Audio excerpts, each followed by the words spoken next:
Welcome to the 26-Week Internet Marketing Plan Podcast. This podcast accompanies the 26-Week Internet Marketing Plan newsletter, a comprehensive step-by-step internet marketing plan for any business. If you're not receiving the newsletter already, make sure you subscribe today. The 26-Week Internet Marketing Plan newsletter is available free of charge from www.26weekplan.com. Now, here's your host, 26weekplan.com author and founder, David Bain. Right, okay, I'm fortunate to be joined today by Yaro Starak, founder of entrepreneurs-journey.com. Yaro, pleased to talk to you. Thanks for having me, David. Could you possibly begin by telling me a little bit about how Entrepreneurs-Journey came about and really how your internet life evolved a little bit just before that? Sure, no problem. Before we start, just to clarify, people have trouble spelling entrepreneurs, so I like to tell people just to Google my name, Yaro, Y-A-R-O, if they want to check out my blog and the other sites I run. Entrepreneur's Journey, it started back in 1998, but I shouldn't say I didn't start the blog back in 1998. That was when I built my first website, and that was during my second year or first year university. First year university, I was given a free internet connection. And by second year, I think I was well and truly interested in the internet, and I started doing a bit of website design using the free tool called GeoCities, which probably a lot of people remember if they've been online since the late 90s, maybe the early 2000s, right. Which was a fairly rudimentary WYSIWYG. What you see is what you get editor for websites, and you could have your own hosted website. It was I guess a precursor to the current MySpace fad. A lot of people use those sort of services just to have a hobby or a personal website, and I used it to do a hobby site for a card game I was playing at the time called Magic the Gathering.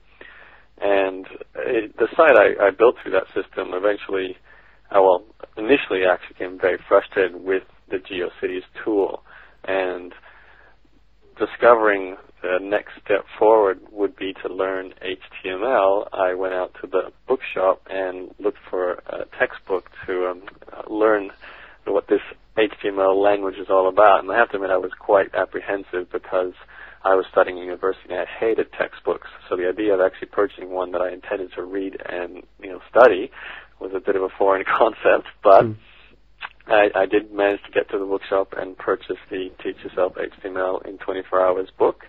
And from that point, I was able to do things with my website and actually get a design that I was at least happy with to a certain degree. And that website became the #1 hobby site for that card game in Australia, at least. And I was my main focus for quite a few years during university. I devoted a lot of time to it and made some money from advertising. It was the first way I made money online, and that was before anything like Google didn't exist yet. So I was, selling banners and so forth. The natural progression for me then was to actually get serious and build an internet business that wasn't necessarily focused on content production. So I came up with an idea to start an editing and proofreading service that connected university students with PhD editors and university professors or retired university professors who would do the editing through the internet. And I created a company called Better Edit, which I still own today. And I registered that in the year 2000. I built the website myself, and my family at the time helped to do the editing initially until we brought on some contract editors. So that was and so I think at least the first year we were serious about it, and then I actually I retired from the project for a while, took a break while I completed my degree, and once I did graduate graduated in 2003, then went traveling, came back in 2004, and I was back home with nothing to do. My intentions were always to start a business of some kind, and I really believed in the editing and proofreading business as a potentially a significant business. So I decided to commit myself to that project and went working on it full time. During that time, someone told me about blogs, and I had no idea what a blog was, but this person told me that blogs are doing really well for search engine rankings, and that was a marketing tool which I thought I'd like to have for my editing company. and I went and did some initial research into what blogging is all about, and I'm a type of person that learns best from implementing. So what I did was did some research, found out there was a piece of software called Movable Type, which I downloaded, installed on my betteredit.com website /blog it became, and the intention, of course, was to use it as a marketing tool for that business, so I started writing about editing and proofreading, which turned out to be a very, very painful experience because I wasn't interested in editing and proofreading. I enjoy writing, but the topic of editing and proofreading is not something I really have experience or interest in. I liked running the business from a business point of view, but I was not an editor. So after a few half-hearted attempts at those sort of articles, I eventually got onto a topic I really enjoyed, which is internet business and entrepreneurship, internet marketing, those sort of topics. And I started talking about my journey to that point where I had run that initial hobby site and what other businesses I had started on the way to growing my internet editing and proofreading business. And that took on a life of its own, and it was pretty clear that this was a topic I enjoyed writing about. So about 6 months after launching that sort of side blog, I converted it into its standalone project and registered the domain name entrepreneurs-journey.com. Not actually realizing it would become quite as big as it has. I have to admit, at the time I thought it would be, again, maybe a hobby and see what happened, and I probably should have chose a better domain, one that people can spell. But I still got it today, and I keep writing on a near daily basis, so 2.5 years now I've been blogging there. Wow, yes. That's an incredible story. Thanks for that. I'll tell you what, I actually looked up the domain name once, I remember, entrepreneursjourney.com without the dash at all. Just one kind of question possibly pertinent to that. Going back a couple of years ago, would you have actually chosen a domain name without the dash in it if you'd known it was going to get so big?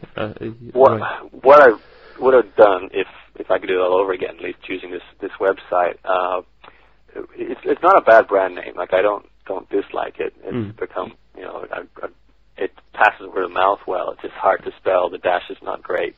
In general now, if I choose a domain name, I try and find one where I can get the dashes and without the dashes. Right. Obviously, without the dashes first is the most important thing. And if you can get the dashes, then you're safe. You'll have all the possibilities. With the power of foresight, I now know what the blog has become, what sort of audience I want to attract to it, and therefore I could come up with a much more, better keyword-rich /branding, / explanation domain name that actually tries to tick all those boxes, and maybe makes it with a word people can spell without a dash, a little bit shorter, that sort of thing. Right. But you don't know when you're starting the blog. I was planning that just to be a sort of a rambling journal at the time, and it became much more, but well, maybe not much more. It still is a rambling journal in a lot of ways. No, but it's ranked about 15,000 in Alexa, so it's certainly could quite a bit more, I would say. It's a popular rambling journal. So if you're talking about domain names with people that have their own businesses, if someone, for instance, has a business that's just focused on a particular country, would you still encourage them to go for .com, or would you say, no, a regional domain's more appropriate for that kind of business? It depends who your target market is. If you are targeting a local audience, then definitely get yourself a local domain name as well as local-based hosting. Yeah. Because that means you'll rank better in your Google local search and other search engines for people coming from your country, and that's what you want to do. So if that's you, like Better Edit sort of predominantly gets business from Australia. So when I first launched it, I made sure I could acquire the .com.au as well as the .com. Right. I mean, the rule of thumb here is get every single version of the domain you can, so that you're getting all the type-in traffic. You're not risking missing out on something. That being said, the .coms are saturated, so you can't always get what you want. And sometimes, if it means getting what do they use in Scotland? Is it .sc? No, it's just a .co.uk. We're still part of still part of the United Kingdom at the moment. Yeah. Right, you're still lumped with that one. Okay, well, in that case, I'd be registering the .co.uk of the great domain. I mean, we actually have betteredit.co.uk as well because we get some clients from the UK. But if you can get a nice, short, maybe even one-word domain or 2 words, right, in your local country, and you are a local business, I'd opt for that over trying to struggle to get a .com in a a good domain name. Okay, and you tend to go for a brand as opposed to keywords within a domain name.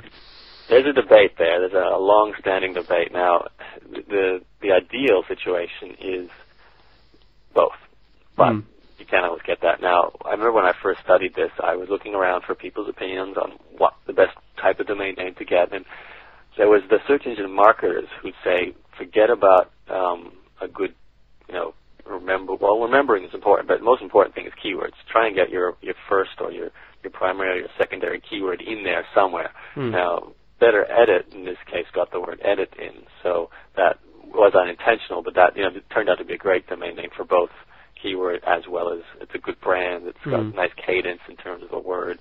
Entrepreneur's Journey, I don't mind people searching for entrepreneur, but it's not a very highly searched phrase. Now, if I could go back, my sort of targeting now is internet business, so I'd probably try and find a way to get in the phrase in business or marketing or even blogging or blog or something like that, since those are the areas I'm heading towards now. I'm more inclined to lean on the search engine optimization side of the fence and get the keywords in there. The only reason why that's good is people link to your website using the domain name very often, and if you have your keyword, then they're also linking to your site using that keyword, which is giving you some ranking for that keyword. So it's not specifically because you have registered a keyword in your domain name, it's because of the way people link to you as a result of that makes it good for search engine rankings. The other side of the fence is the pure exposure, rememberability, and branding point of view. Now, if you're a Google or Yahoo, that's obvious. Those keywords mean nothing, but they're fantastic brands, and they're so well established and they're easy to remember and they're catchy. That's fantastic. But most companies are not planning to have that sort of a size exposure, but that doesn't mean branding doesn't count. Branding counts at all levels. So I'm probably more like a 60% on the search side and 40% on a catchy domain name that's brandable. Excellent. No, that's really interesting. I'll tell you what, obviously you're doing an excellent job positioning yourself as an expert in terms of blogs, kind of blog consulting with your blog mastermind and blog traffic school. But obviously there's a lot of businesses out there that have heard of the term blog but aren't actually sure exactly what it means. How do you actually define a blog to a business who isn't too sure what a blog actually is? To a business? Okay, well, you're using business language to talking to business folk. And if that's the case, I say it's actually another marketing channel. And what I highlight the reasons that make a blog perhaps different from a traditional website, because we are talking about using a website to market a business. That's what a blog is. What makes it different is the language it speaks to users. Blogs are inherently more personal, so you don't get the static corporate image that a website has. The blog, by its nature and by the way people interpret it in internet culture, is always more personal, and you get that relationship with readers that's a bit different to a static corporate blog. So that's probably the most important from a marketing standpoint. You foster a much more natural relationship with your users and can then soft sell by using your expertise and demonstrating your expertise to people through the blog. Then I'd say there's some very cosmetic differences that you'll see in blogs that you might differentiates it from other websites, which is the chronological ordering of articles, the ability for users to make comments on articles. So once again, these are two very distinct differences from very static websites. You've got an ability for your customers or your prospects and your potential customers to interact with you and give you direct feedback on what you're doing, as well as to influence them by demonstrating what you're writing about and talking about, so you actually are good at what your business does. And of course, the fact that you've got content coming on a regular basis. It's not just the same sales page they see every time they come to your website. So that's a bit more intrinsic, and you probably need to sit down with someone and show them a few blogs so they could see, and show them in particular some small business blogs, so how these people are using it to make product sales or to make sales of a consultancy service, something like that, and just to demonstrate the interactivity, the community nature. But really we are talking about a marketing tool. that's what it is. Okay, that's interesting. So if, for instance, a business was actually starting a website for the first time, would you say it's worthwhile for them to consider just using a blogging template, blogging technology as a base for their website, or should they have a separate website and a blog just to be part of that? Question of resources there, really. If you've got the resources to do both, I would recommend having both. Now, I'm a blogging evangelist, so I'm always going to say, if you're going to get the resources for one, I still recommend a blog, just because I know how powerful they are as a means to communicate. And if you're using a fantastic system like WordPress, which I think you want to talk about in a second, it allows you to create those static sales pages as well as have a blog. So I'd be inclined to say to people to use the blog as the main website for making sales. I have some friends who are into internet marketing, and they often believe a direct response website is the best way to go if you are, selling a reasonably standardized service or something where, you can't necessarily. You can write about it, and they would probably argue use an email list instead of a blog, and use some sort of ongoing communication through email, some sort of course or newsletter as a standard standalone lead generation tool to warm up users. And that's the same thing what a blog is, but it allows you to do it on an ongoing basis. So my recommendation is to use a blog, and I think in the ideal situation is you set up your website at the .com or whatever, and then /blog, you have the blog as additionally as, again, the marketing channel for the website. Okay, you've talked a little bit about Movable Type and WordPress as blogging software options. Could you talk a little bit about what your personal preference is? Okay. What happened was, as you said, I was using Movable Type initially, and two reasons there. I'm a bit frustrated with, again, it's funny how design seems to always be a frustration point, but I found myself having difficulty making changes to the theme, the template, the look of the blog, and I also was hearing a hell of a lot about an open source piece of software called WordPress that seemed to be really gaining traction among many other bloggers and the general blogosphere of everyone else.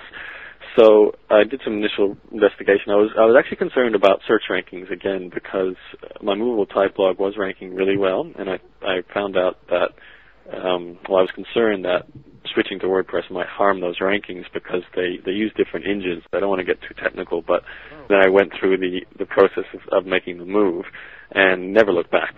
Now, people have an option to have their blogs hosted for free on a blog hosting service like Blogger.com rather than downloading WordPress from WordPress.org onto their own server. And actually, there's a service called WordPress.com, which is the same, well, similar software engine as what I use for my blogs with WordPress, but it's externally hosted, so you create a user account the same way you do in Blogger, and they host the account for you, and you just log in and type.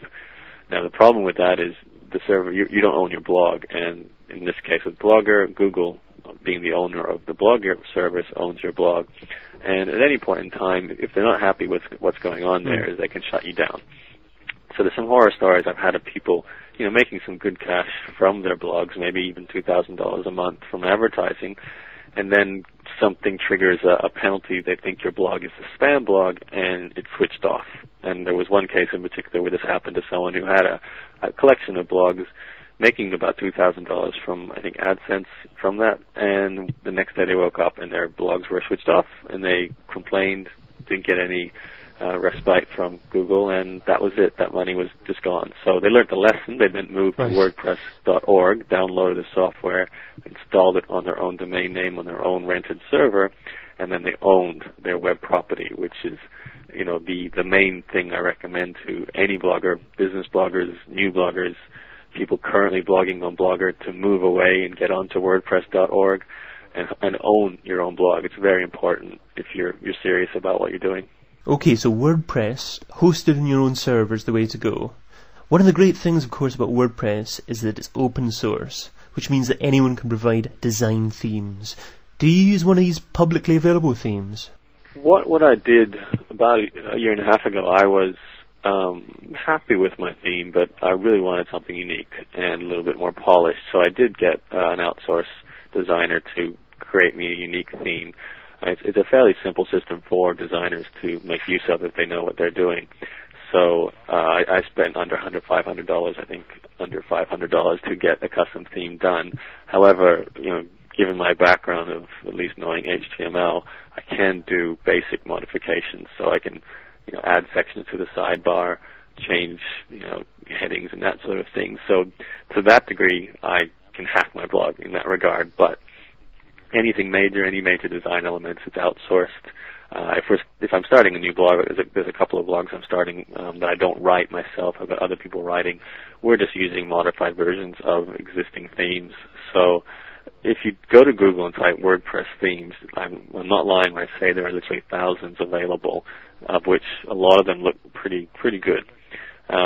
I think if you're, resource limited, you can grab one of those and just add your own graphic header to it, customize, the basic elements in the footer, in the navigation, in the sidebar, and, you've got yourself a quite nice looking blog that's customized to the way you want it. So where would you recommend people going to get their own personalized WordPress theme? elance.com, rentercoder.com, guru.com. There's another one called agentsforhire.com, which you can actually get people who work full time for you. And, all these services are just clearinghouses for freelancers that connect with people who need things done. So by all means, you'll get many people who can do, WordPress designs for you or WordPress changes for you, even create plugins for you and that sort of thing. If it's something minor, I'm more inclined to, if you really just want something added to your sidebar and you can't do it, join a community or even go to the WordPress.org site where you download the software, where there's a fairly large support community in the forums. And, if money is tight for you, just do some, interaction, make some friends, and you can ask someone to just come in and make that slight change to you. And maybe if you're good at something else, you can do a contra arrangement and have them do something for them in exchange for that work. And so WordPress.org has that community. There's probably plenty of other webmaster-style forums. Webmaster World is one good one. Digital Point, Site Point. These are forums where a lot of webmasters hang out, and you can get nice people who do the basics for you. But if you do want the custom work, the high-level work, then try those freelance clearing sites. Ask friends, go to other bloggers who already have a blog design you like, email them, ask them who did it. Maybe you could get hold of the same designer. That's one way to find the ideal person. You might spend more that way. Mm-hmm. Now another advantage of using WordPress is the large array of plugins available that provide additional functionality. Can you talk a little bit about plugins and tell people about your favorite plugins? Yeah, there's a huge list. Plugins, they do almost anything. It depends what you're trying to do. The most important plugins, I think, are the search engine optimization plugins, since we're talking about getting more traffic to your blog. And there's a few really powerful ones that I think all blogs should have. One of them is called Ultimate Tag Warrior, which allows you to add tags to your blog. If you Google Ultimate Tag Warrior, you'll get that plugin. And it's a little bit complicated to install sometimes, but once you get it going, you can add, I add either Technorati tags and internal tagging, which are a means to, label your content and ping Technorati if you use Technorati tags for those keywords, or to create internal search links if you use internal tagging. So both those two things can benefit your search engine rankings quite significantly. There's another one called SEO Title Tag, which is a fantastic tool for creating custom titles. If you know your HTML, there's a few different types of titles when it comes to web page design, but the most important one is the one that appears in the top of the browser, the title of that website. So this plugin allows you to determine where the titles appear. Either does your blog name come first, or does the name of the article come first when in your title. It also allows you to customize that title so it doesn't default to just the name of the articles. And there's many comment plugins of a similar nature you can get that allow you to add little avatars, which are little pictures of people, and so you can see the faces behind the people that leave the comments. My blog is the plugin for that. It's actually called My Avatars, but it uses the My Blog pictures to populate those images. Okay. What else can you get? There literally are so many different plugins in available that you think, what would I like to see on my blog? And then you can go find a plugin that does it. So from every very small things like just changing where you place images. There's one that lets you manage AdSense. It's called AdSense Deluxe. And if you're a person who can't maybe put the AdSense code where you want it into your blog design, this plugin allows the maintenance of AdSense to be very easy. So, it's a fantastic plugin for those bloggers looking to make money from AdSense. There's plugins that manage banner campaigns, so you can get some statistics from the banners you run through your blog. There's one I use that tracks internal search phrases, so what people type into my blog search engine, what they're looking to find an answer to. And that one will, it's good for research if you want article ideas, and what people come to your blog and type into the search engine is generally a need they need solving. So if you can get that data from your blog, you can then go and perhaps solve that problem. So that's another plugin that you might find helpful. Okay, some really excellent specific advice there. Now, I consult to various marketing managers and organizations. Do you think it's first of all important and secondly reasonable to expect marketing managers to take time to understand the specifics behind WordPress plugins? It depends how big your IT department is, really. It's more of, from a marketing standpoint, you want to understand conceptually how this impacts the marketing side of things.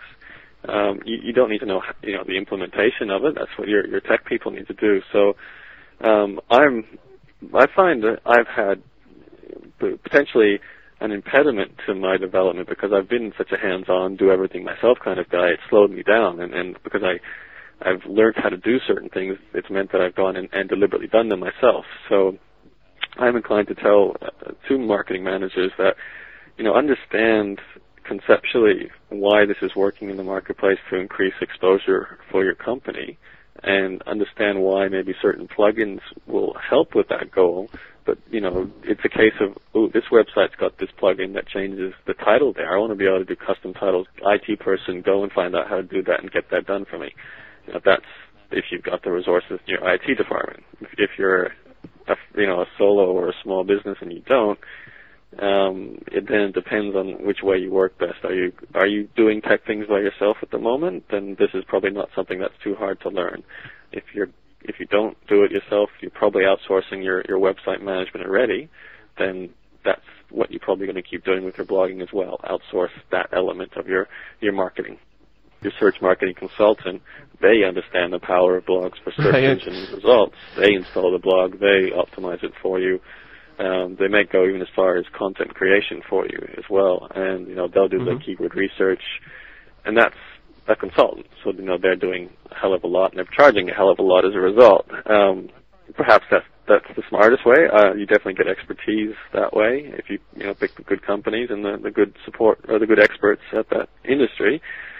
But like you said, then there is, I think, a general lack of awareness of the effectiveness of blogs or how that effectiveness works. And to just hand it off to IT to handle is not going to get you the results you want, unless, of course, you've got some very savvy marketers working in your IT department. So. I'd like you to talk a little bit about blog design now. For instance, 2 columns, 3 columns, and whether or not less is actually more sometimes. Well, less is more is good. 2 columns is good. If I was to do a brand new blog now, it would be a very simplistic design focused on the content, using the main content on the left and just the right sidebar for some sort of navigational element. The internet is based on a text medium, and we want to make the text as easy to read. And that's the same rule for blogs as well. So if your message is being confused or distracting people with other bells and whistles, then you're not getting people to do what you want them to do. So provided you know what your blog is about, if that's about building a relationship through the written word, then you want the attention to be captured. So, the key point isn't necessarily, the first thing is clear and simple design. The second point is content copywriting. So how does your copy it's not a sales medium per se. It's a relationship marketing medium. So you are providing valuable content, but we are talking about business here too. So this is making a subtle sales pitch, is one way to put it. So we still need to use the same elements that go into good copywriting. Absolutely. Another aspect of blog design for people to think about, fixed or fluid width according to users monitor. Do you have any thoughts about that?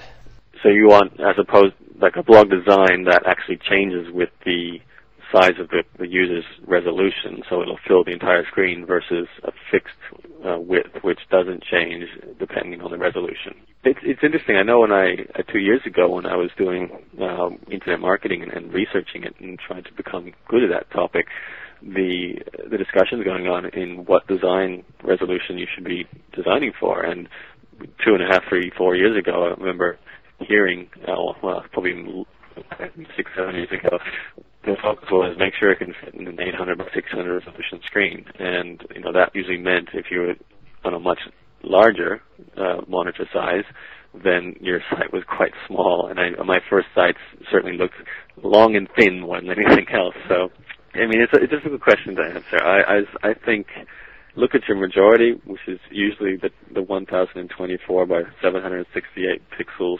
wide resolution.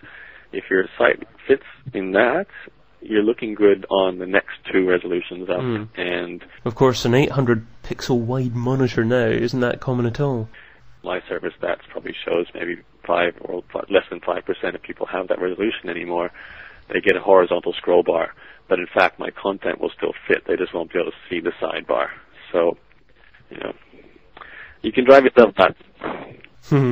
Have you taken any steps to optimize your blog for mobile internet devices like 3G cell phones? I haven't. I've been approached by a few third-party services that do that for you, but it hasn't been on my priority list as something that important to do yet. So, and I've never really had anyone talk about mobile devices as complaining about not being able to read it. I think my blog's probably got way too much content on the top at the moment. It would look horrible on mobile devices. So, but again, you want to be read by as many people as you can. You've got to work on compatibility issues, right, and try and solve every issue. Now, RSS feeds are obviously an integral part of blog promotion and reader interaction. What would you say are the main issues that bloggers have with RSS feeds? Okay, well, there's two big issues with RSS feeds that most bloggers get wrong, and they complain that they're not getting a lot of readers. The number one is their audience doesn't know what it is. So there's an education gap there that really is the responsibility of the blogger or the person publishing the content to help fix at least. RSS is not mainstream, and it may never get mainstream just because of how technically challenging it can be for most people. It's not email. So what you can do to help that, especially if you're not in a tech industry where you get people who don't use RSS, is to actually create a video, create a how-to guide, a very clear one, and explain how you learned how to use RSS, or a very clear, simple language process to subscribe to your blog's RSS feed. The next problem is visibility of an RSS feed. A lot of blogs and the theme designs can be at fault here. They tend to hide the RSS button either in the footer, or they use a very small icon in the sidebar, and it's just not being highlighted in enough places. So make it big. Use a fat orange RSS button. And what would you recommend to use as your RSS feed address? Specifically, I'm thinking about Feedburner here. I love Feedburner. I'm definitely recommend it as a great service. Some people have concerns about losing control of their feed using that. You do relinquish some control. Feedburner's got some services where you can maintain your domain so that people are actually subscribing through your URL and not Feedburner's, if that's something you're worried about. But the trade-off for me, it's too good. I have no other means of collecting statistics that's so comprehensive and provides so many extra features that Feedburner does. So, and actually one of the ways I monetize my blog, they put advertisements in my feed and pay me a commission through it. So, I'm all for Feedburner. Now, I start to get strange looks from non-techie people when I start to use terms like pinging. How do you explain pinging to someone who hasn't heard of it before as a blogging term? It's a difficult one. I remember pinging and trackbacks and those sort of things. It's almost impossible to understand without actually doing it. Pinging, I like to put it as just a means of notifying sites of an update of content. So it just sends a little slap on the shoulder. Hey, I've written a new article. Here's maybe the keywords that go along with it, or the title and the link to it, and I, add it to your updated list of latest articles in this category or under this keyword or whatever. So it's just an automatic thing that blogs do and can broadcast to blog aggregating services. That being said, it's never been a huge traffic driver for me. I think it's important, but it's a sort of set and forget thing. If you're using WordPress, it has a ping-o-matic service. It's a URL that you can set up in your pinging section within the WordPress control panel, and that will just handle pinging for you, and it'll just send out the pings every time you add an article. If something is easy to do, then you're not going to get a lot of rewards for it because there's a little resistance. It's a barrier to entry sort of thing. There's a low resistance or a low barrier to use something, then your reward for using it is usually low. So I've never come across a pinging service that rewarded me with significant traffic, so I don't pay much attention to it. I've had a few bloggers tell me that they've had a bit of success using a service called PingGoat. You haven't used that one? I can't really comment because I have neglected pinging as not the most effective marketing tool for my blogs. I've been approached recently by a couple of third-party aggregation services telling me to try their service and obviously want me to promote it. I've replied to these people saying, well, what do you do that Ping-O-Matic, the default service, doesn't do? And they usually say, oh, we just have a better list of sites we ping that Ping-O-Matic doesn't do. So maybe I'm talking a little bit without, having tried enough pinging services. But like I said, if anyone can join this service, I just don't consider it something very powerful. You're much better with spending your time, so it's a limited resource, on those methods that reward you much more significantly. I'd like to talk a little bit about tagging now. I remember that you used to have Technorati tags on Entrepreneur's Journey a few months ago, but I don't think you have them anymore. No, I don't. I took them off. So what are the main reasons behind that? Okay, a couple of reasons. I'm sort of thinking about putting them back on, to be honest. Why I took them off is I put them on recommendation. It's a good thing to do. Again, it's one of those low barrier to resistance things. You can do that easily, and then everyone does it. It used to be, the first people to do it found it effective because no one else was doing it. To be honest, indexing of a blog is not hard. Technorati tags was something I installed, and I also installed internal tags. This was using that Ultimate Tag Warrior plugin that we talked about previously. And I just started noticing fantastic search results for my internal tags. So when I say that, I mean the Tag Warrior plugin creates links to in my actual website structure. That's entrepreneurs-journey.com/tag/ whatever the tag word is. So if I would write about David Bain, it would be Entrepreneur's Journey /tag/David-Bain.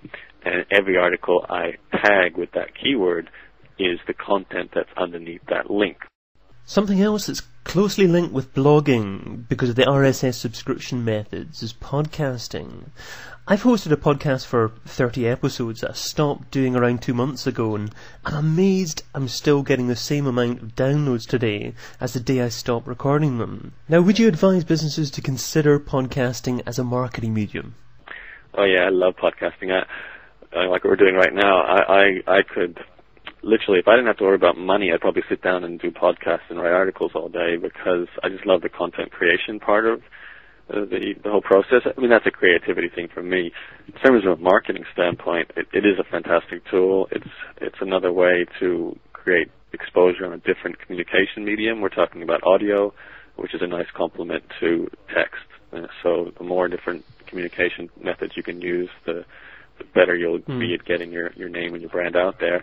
It's nice to put a voice to a face. It's nice to put, the way someone expresses themselves and how they educate and teach people, and doing like we're doing now with audio really gives you a better feel of what the person's like. So I'm all for doing podcasts, doing interviews, even just using it as a monologue tool to create a lesson. I'm also keen on video, which I'm using Camtasia at the moment, which combines the visual with the audio, and you can then run tutorials and show people how you do things. So all the different communication mediums I think are great. Podcasting is in and of itself something completely powerful and separate in a lot of ways to blogging. It's almost, I wouldn't call it equal to blogging, but it's got as many support systems in place. People like to listen to audio sometimes more than read. I don't know which way you're more inclined. I think I like both, but some people just hate reading. So give them an audio product or service, and then they'll just prefer it. That's right. They seem to have more staying power than articles do. I think maybe because they're still a little bit more unique. I mean, the web is full of content in text, but not so much in audio. People also like the time shifting part of that. They can take it wherever they are and listen to it during traveling. I'm a huge fan of having I don't have an iPod, but I have an iRiver, which is similar to an iPod, and I listen to a lot of MP3 podcasts, interviews and educational materials while I'm on the train, or sometimes driving in the car, and even riding the bike or something like that. And that's just a fantastic way to use time very effectively to do two things. So yeah, it's pretty cool. So are we going to reach a point soon when the amount of blogs on the internet will start to level off? And can I also ask your opinion about the best way of protecting yourself from blog spam? In terms of a saturation point, I guess I could see where that might occur. It's certainly already an issue with spam. I mean, it's amazing how many blogs are pure spam-based, focused on ripping off content and filling all of our browsers with disinformation. It's terrible. I'm inundated with the number of spam comments I get on my blogs. So, I mean, this is a problem with email. I mean, that's at the root of it. That's where the biggest issue is with spam. And, how well are we dealing with it with email? Arguably not very well yet, really. So, unless we find a way to curb that issue, it's going to proliferate online all the time. So it could just be a nature of the way some humans like to manipulate communication tools like that. So what's the biggest tip you could offer businesses thinking of starting their own blog? My biggest tip from a business point of view is to actually understand why you're going to do it. Like, have a clear purpose behind it. Is it a lead generator? Is it a publicity tool? You just want to create exposure? Are you going to be using it as a direct marketing? Like, when talking about lead generation, are you collecting opt-ins or making sales of products directly from your blog?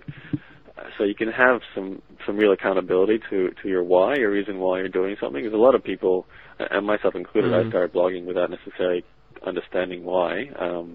From a business point of view, you do need to go in with very set goals. Otherwise, you're going to get poor results for everything, and you might be very discouraged by what you're doing. But if you have an end game in mind, then it makes the process of getting there a lot easier. The clarity is very helpful. Well, you've offered some excellent advice there, Yaro. I really appreciate you giving freely of your vast blogging knowledge. Can I ask you to give out a little information about how people can reach you? And I know that you're planning to launch your blog mastermind program soon, so if you can tell us a little bit about that too. Number one, like I said at the beginning of this, if you're looking for anything by me, the easiest way is to Google Yaro, Y-A-R-O. That will get pretty much all my sites and certainly my blog at the top of the results. Like you said, I have a mentoring program which, depending on when you're listening to this, may actually be already out. It's called blogmastermind.com, but it really is focused on people who want to set up a blog, start making some money, and even eventually start making a full-time income from just writing part-time to a blog, which is basically what I do now. So I'm teaching people how to replicate what I've done. A couple of hours a day of writing, and the rest of the day, whatever you want. Well, I'm sure that's a very popular sentiment among many. So, what about the future? Is there a time you see yourself retiring from this blogging business? Well, tough to say. I have to admit that at the moment I'm so knee-deep in this, and there's a lot of goals to kick still that I can't even say. One of the nice things about anything on the web is you do have assets while you're building assets while you're doing this. So as much as, okay, my blog's pretty much tied into my name. I don't think I'd ever sell it. It's a little bit too focused on me. Some of the other blogs I run, like small business branding, are not. That's a sellable asset, so if I ever decide to leave, just sell it. You know, I might quit everything and decide to go open a chocolate shop in the real world. I don't know. So. Well, I can't think of a business much more different, but why not? On that note, I'd like to thank you again. Yaro, it was a pleasure talking to you. Thanks for having me, David. It's been a pleasure. If you'd like to discuss any of the topics mentioned, we'd love to hear from you at www.26weekplan.com, where you can find more audio, videos, discussion, and of course, subscribe to our free 26-week Internet Marketing Plan newsletter. If today's topic was useful, please take a minute to rate and add a comment about the 26-week Internet Marketing Plan podcast on iTunes or wherever you downloaded this episode from. Until next time, thanks for listening.